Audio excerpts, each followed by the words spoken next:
think we need to look at the stadiums as more, to be more interactive with the community, with the surroundings, with the urban fabric, with the environment, with everything. I think this is a significant difference. The other difference is the scalability, where you do it for a specific size for the event and then reduce it for the community. This will make it more friendly. I think these are the two significant issues. Again, we emphasize, in the past, it was considered a mark of honor to build more, to pay more, to have more structure out there. I mean, if you look at the Great Western Beijing, it's an impressive structure, but look at all that steel. What is it really doing? No one, I don't think, would suggest something like that in today's market, today's economy is based on sustainability. We're really talking about building less, and that's actually that's going back to the roots of design. Doing less, doing more with less. Basic efficiency. This is the ultimate goal of all design. And I think also this whole thing of building less is that, what do you do with food and beverage outlets? What do you do with some of the gathering zones for your fans? Do you put them in the stadium or do you put them outside the stadium? The 2012 concept is that you move as much as you can out of the stadium, reduce the volume of the stadium itself, make it a more sustainable, more economic design, and therefore create a better chance of succeeding with the legacy reduction and scale. The whole trend in stadium design has been to get more into the stadium because it's been driven by the likes of Manchester United, the likes of the big football clubs in America, where venue management is in place, revenue streams revenue streams are always being produced, and it's a business in itself. We have a whole different business model here. We're talking about an event, a major event, and then we're talking about a legacy that involves a much smaller usage factor for the stadium. So, how do you marry the two together? That's the challenge. Just really like to go now to the audience and maybe get some questions for our panel on the architectural challenges of stadiums. Anybody, please?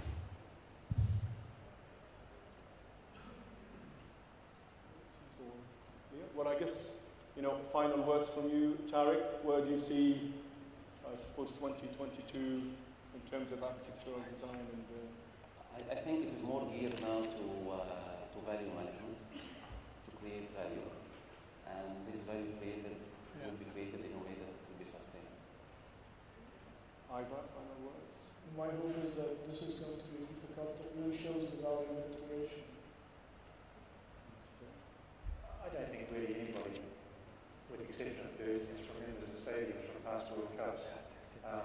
It's experience that people are going to have. It's going to be the experience that's going to make this all break this. I think back to the Millennium Dome again in 2000, and one of the reasons why it got such a bad name is because people had to stand outside on the eve of the turn of the millennium in cold weather and never recovered from that. So ensuring that the experience for the people who are going to attend this, for the athletes, is the right experience, and this will be a raging success. I feel you're going to stay with me for the next session. Tariq and Hyder, thank you so much for a very interesting discussion. Thank you.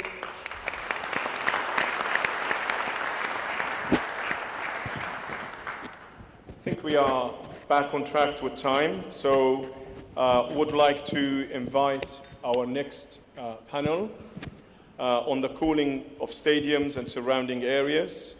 I would like to invite Salah Nezar, Sustainability Director of QPM. Please join me on the stage. Thank you. Bismillah ar-Rahman ar-Rahim. Salah Nezar, I'm Sustainability Director with QPM, it's Qatar Project Management. And background is an MEP manager. And I have been involved in a number of projects, mainly in the States, like the renovation of the Bronx Zoo. That's indeed a project. The first zero energy building in the world in China, per River Tower. That's what we tried to implement, like the first. It was an experience, exciting experience. A number of sustainable high-rise buildings in New York, North Carolina, and the West Coast. Excellent. I guess really for me, my background is in chemical engineering, so cooling of big power plants, cooling of nuclear power stations, something familiar. But cooling of a stadium, that many thousands of people and the surrounding, to me sounds a bit horrendous in terms of energy consumption. What's your thought on that? Is that something that's really new technology that we have to deal with, or is the technology being decided? I think there is what was done in the 500 seats project here was designed as a bid. When the bid committee, they tried to convince the FIFA, they basically they designed 500 seats, which were designed and was successful in convincing the FIFA. And there is no new technology, but as a system together for an integration, it did convince to go for that carbon neutral system. So understand the bid book is very clear. They said it will be the first carbon neutral game, meaning we will have an open air conditioning system. It could be closed, but the FIFA, they prefer an open air experience. So we have to think about what kind of system we're going to use. The challenge will be on 3 tiers. Tier number 1 is what is the source of cooling? What kind of source we want to use? Is it an absorption system? Is it an absorption system? It's steam-driven system? Whatever. The tier number 1 of the source is the solar system. What kind of source we want? Are we going for Fresnel system? Are we going CHP system concentrator? Are we going for PV with another one? Are we going centralized system? Because we're looking at the challenge here is the stadium are closed, but it gives us another opportunity that having a remote solar field, and that will serve the stadiums. And the third part, of course, is the air distribution within the stadium. How we want to do that air distribution. Is it an underflow? Is it a jet field? That's the big challenge. From cooling capacity-wise, it means it could be, for example, if you take Lusail Stadium, which is about 85,000, roughly we end up with the 20,000. That's the preliminary 20,000 tons. But the challenge here is not on the cooling capacity. The challenge here is going to be on the solar field. The preliminary calculation is showing we will need about 25 times the soccer field from solar field. That's what we said when we don't have that area. So that's where it's not looking at the cooling plant itself.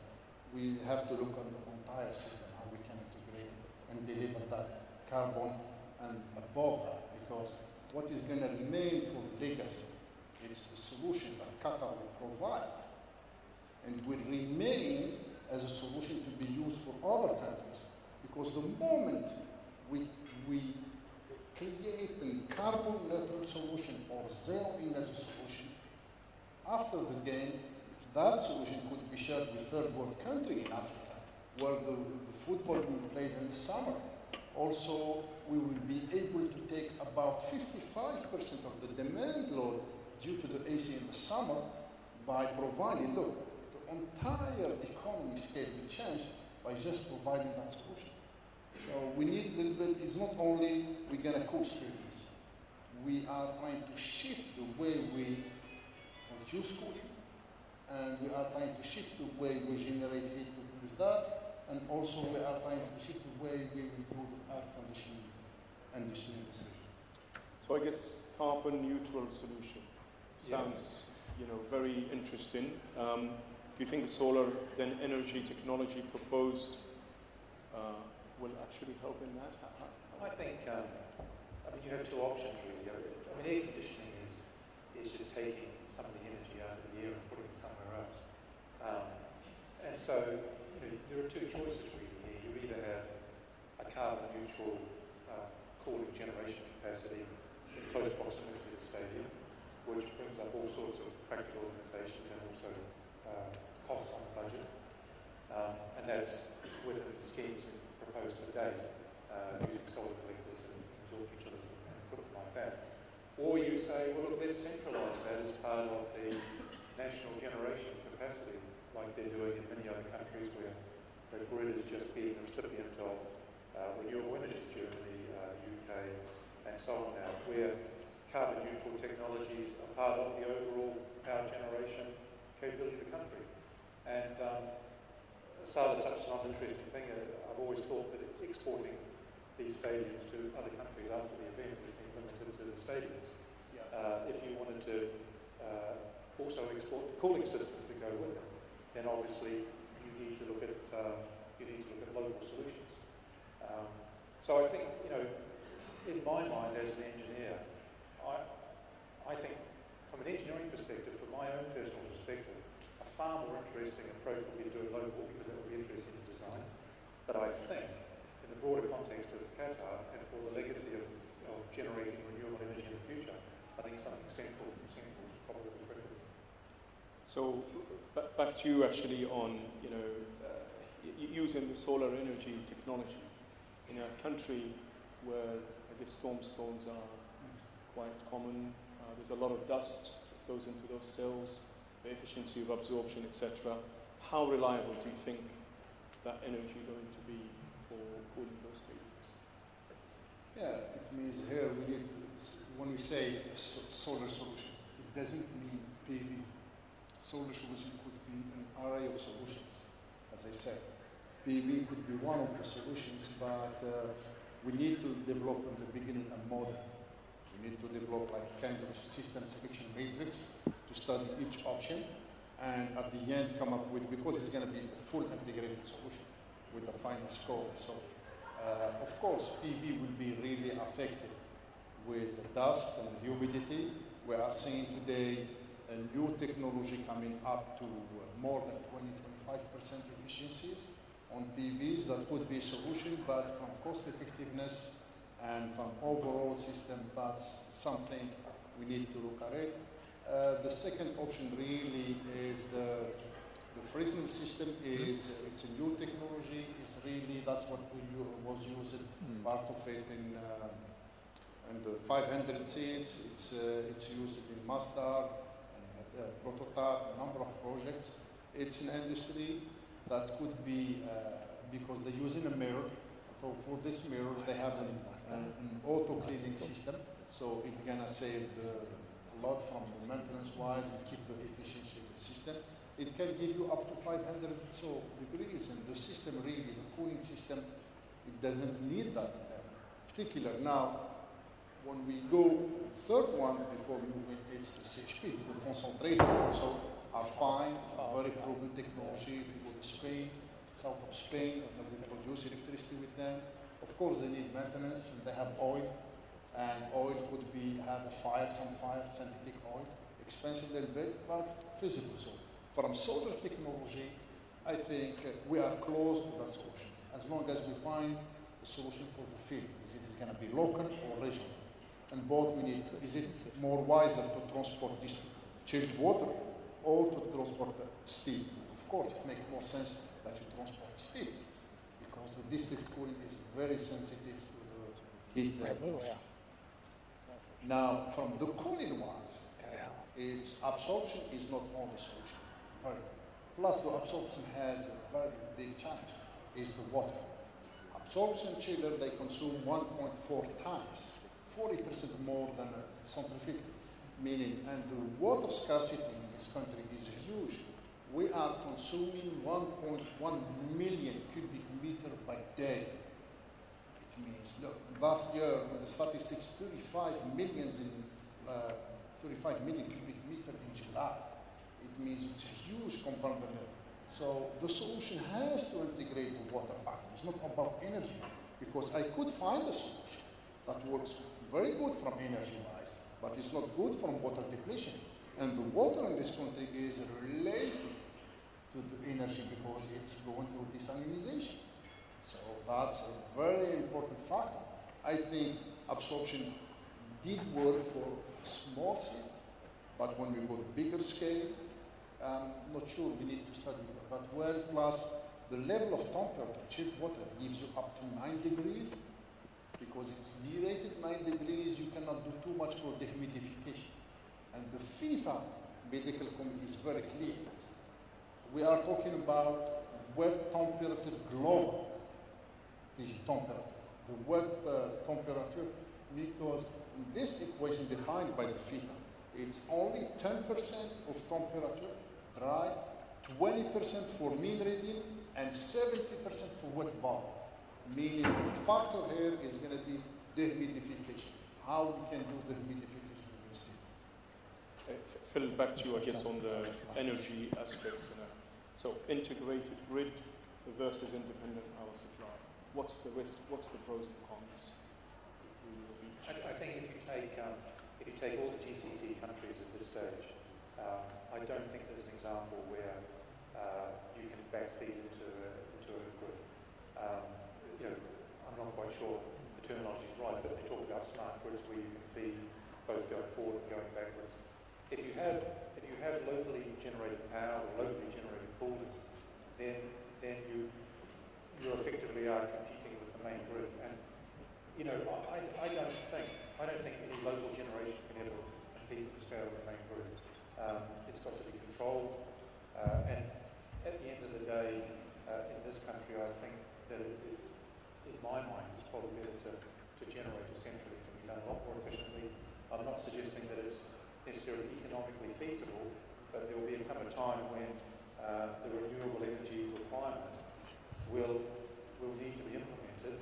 And as I say, it may not be economically feasible, but it will be the best that can be done at that particular time. Salah, I guess back to you. I guess in the stadiums there will be two different zones, I guess, where the spectators are. And I think the expectation is that's about 18 degrees C or so. And then where the play is, and that may be 28, 30 degrees C, is that right? So how do you actually deal with maintaining different type of temperatures? It means we know one fact is the temperature on the field, on the pitch, cannot exceed 29 degrees. Right. It means the wet bulb global temperature. So that's a fact. So we need to find a way how we convey cool air.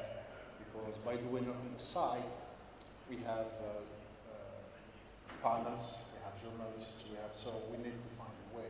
For the ground also, 18 degrees, it's a little bit cold. We could go above that.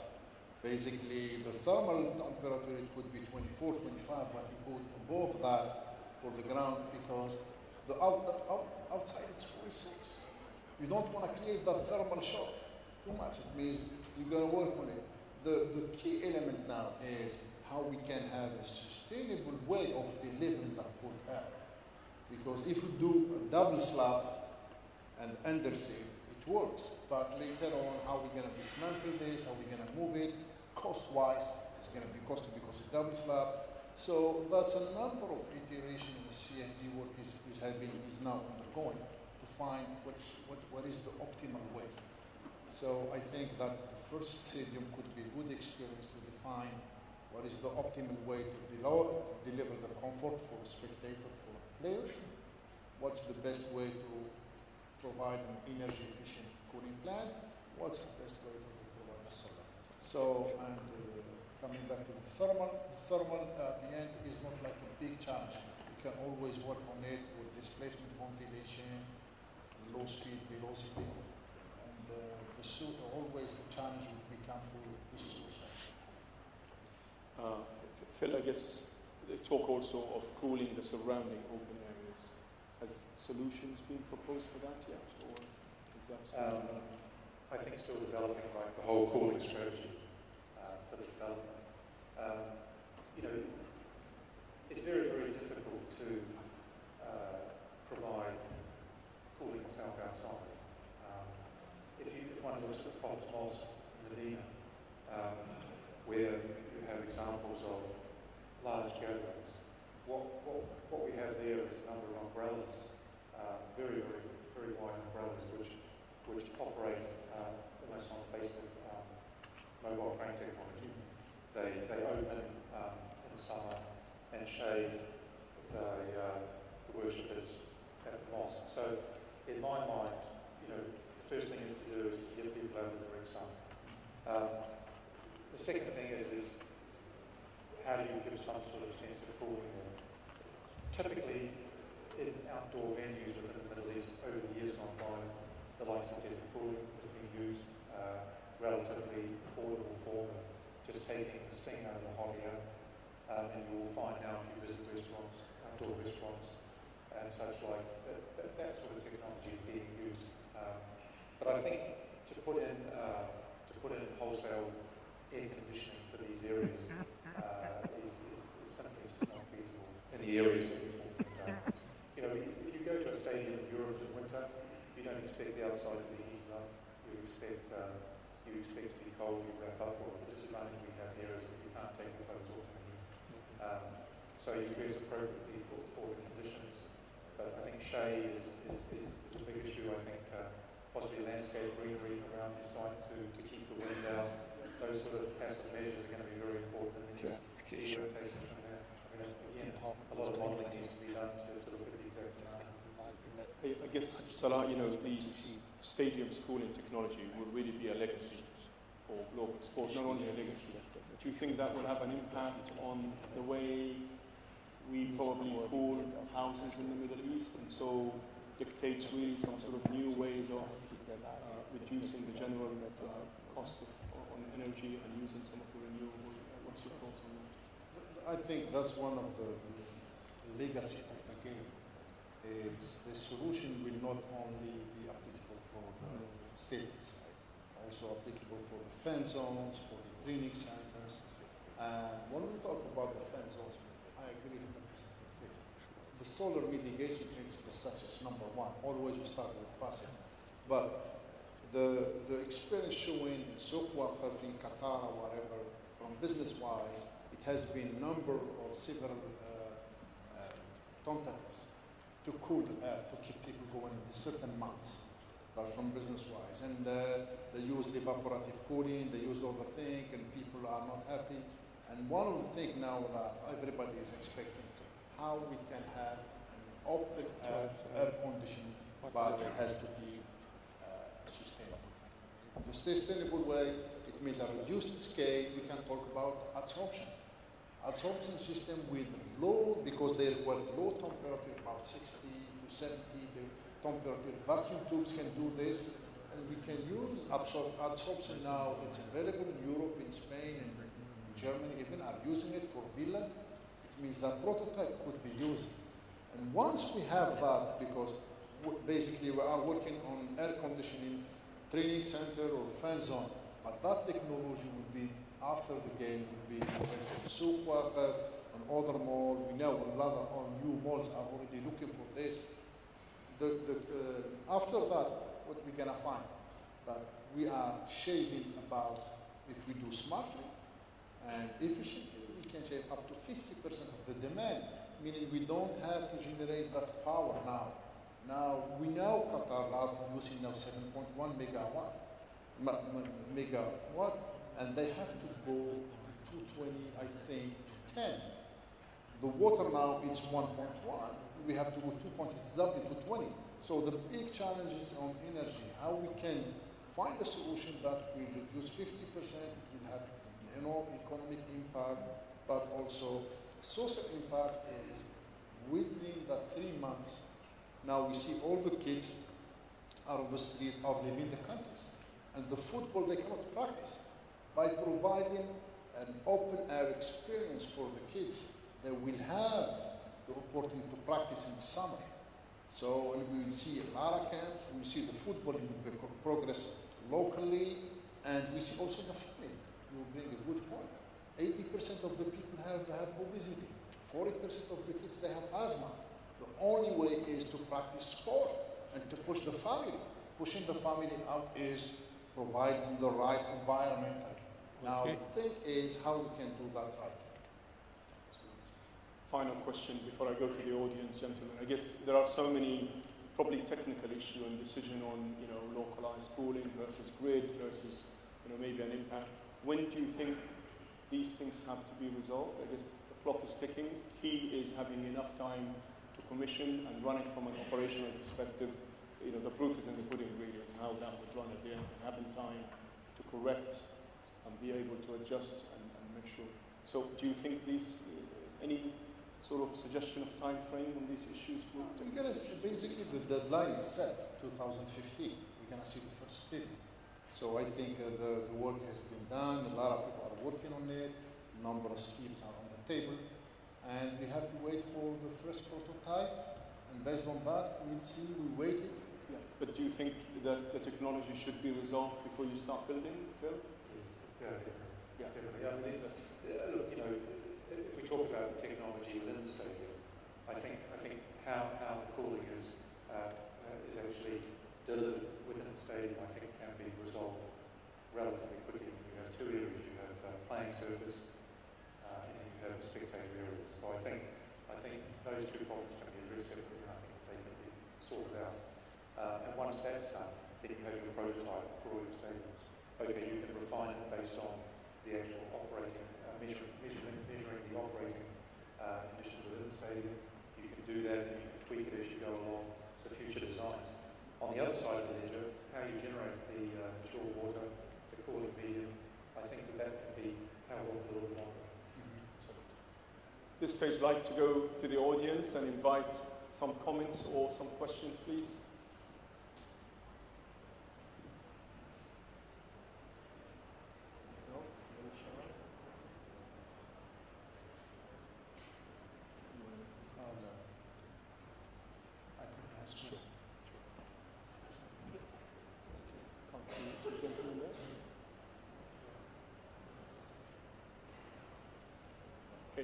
Well, I guess, really, if there are no comments or, final remarks from you, Salah? I think it means it's the way to go. It's the way to go. We are blessed to have that the game is going for a carbon neutral solution. And I think we need to go to the root of the problem and solve it. Once we solve it, everybody is going to be a win-win situation for everybody. Yeah, Phil, I think cooling technology for stadiums is potentially another legacy that Qatar will have to export to the rest of the world, and I think this is very exciting to actually to take something from this country that's proved to be so successful and to project it elsewhere. I think is nice. Salah, Phil, been a great panel here. Please join me in thanking Salah and Phil for great.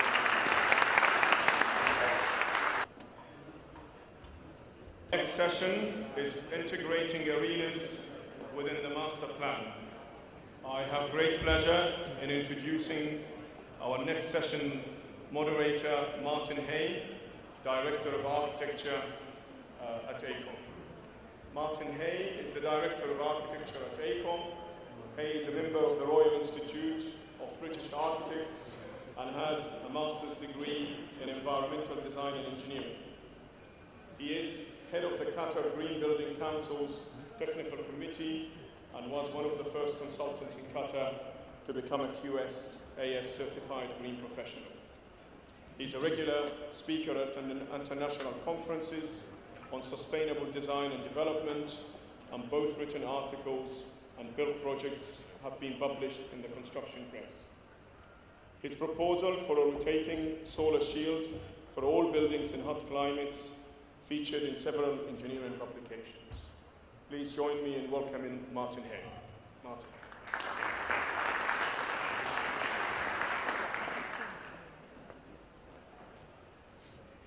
Thank you, ladies and gentlemen. Well, it gives me great pleasure this morning to introduce to you Mr. Tim Risbridger, who is a partner and head of transportation with EC Harris, and Mr. Geoff Batzel, who is Director of Planning, Design and Development with KEO. And during this panel discussion, we'll be focusing on those issues and indeed expectations that are associated with the development of a large event and multiple sporting facilities within what is still a master plan in development.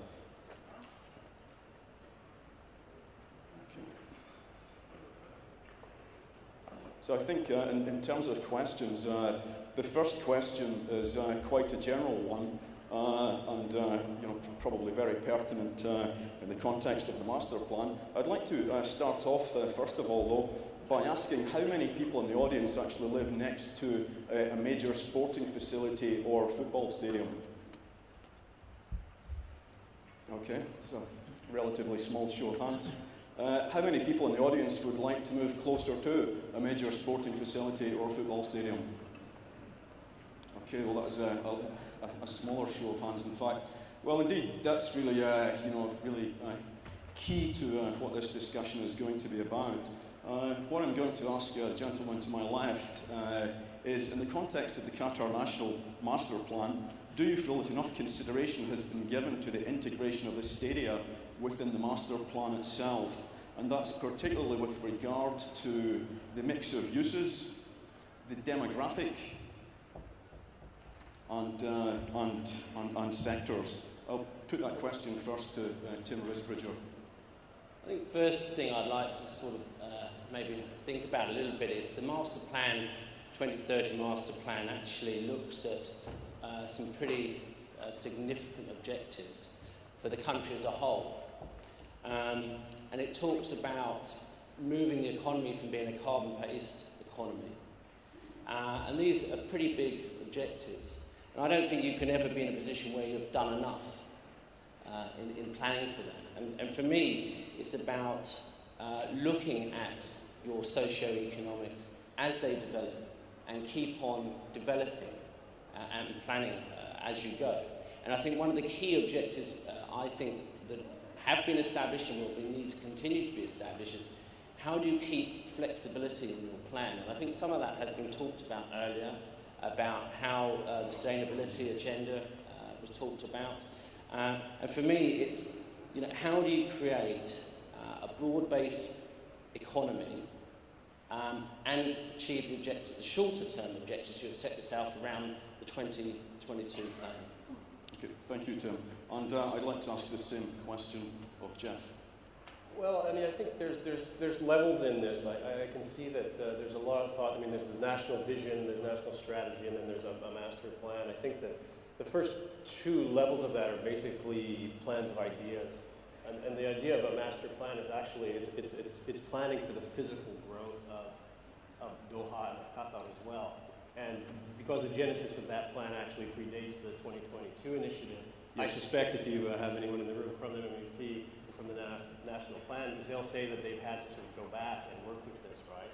I mean, I find the growth in Qatar here seems to be a growth of projects, initiatives, and events, rather than necessarily sort of a greatly conceived plan in finite detail. So they're rolling with the events, I think. I think that's an interesting point, and just to round off that question, would that suggest that the lack of infrastructure at the moment is a positive rather than a negative when compared with mature cities? Oh, I think the ability to install much of the infrastructure as you're installing sporting facilities and working toward that integration is advantageous. I think the time frame between now and the event itself will pose a lot of challenges that have already been brought out today, but yeah, there's definitely some advantageous. I suppose maybe a little bit of a different view may be that there could be a danger that the focus is around the 2022 facilities and actually not looking beyond that and saying, where will the new industries be located? Where will the new legacy income and development for the nation be? And so therefore your infrastructure, your transportation will be focused around your 2020 plan, and then afterwards will have to be changed to allow for development, further future development. So there is a little bit of a watch out there, I do agree. I think in the short term it's a useful catalyst to use, certainly, but there is a watch out that you need to think, it's the legacy issue. What is going on beyond 2022? Are we building a road to nowhere? Are we putting a metro line to nowhere? Or is there a plan after the 2022 event? Okay. Thank you, Tim, which leads me on to a question, my second question, and that's entirely to do with legacy. I know that this has been addressed already this morning, but I think it's worth looking at again. Given the relatively small size of Qatar and the number of facilities which are planned, what do you see as being the main challenges to ensuring an effective and meaningful legacy? To put this in the context of London, for instance, which is probably has the largest number of Premier League football clubs in the UK, there are 14 Premier League-sized stadia for a population of 8.5 million. So, it'd be interesting to consider what's going on in Qatar in that context. What are your thoughts? Well, for me, it comes down to one word, it's economics. I think if you look at the word's been mentioned on about 3 occasions this morning, white elephants. And this is the key, is to not have white elephants. If you look at the Commonwealth Games in Malaysia, they built a very, very large stadium in Kuala Lumpur that hasn't been used significantly since. And you can go through many of the big events, the Olympics and World Cups, and you can see the legacy are empty stadiums, which leave a legacy of debt to future generations. We've heard earlier that comparatively the wealth of this nation is significant, absolutely true. But I feel that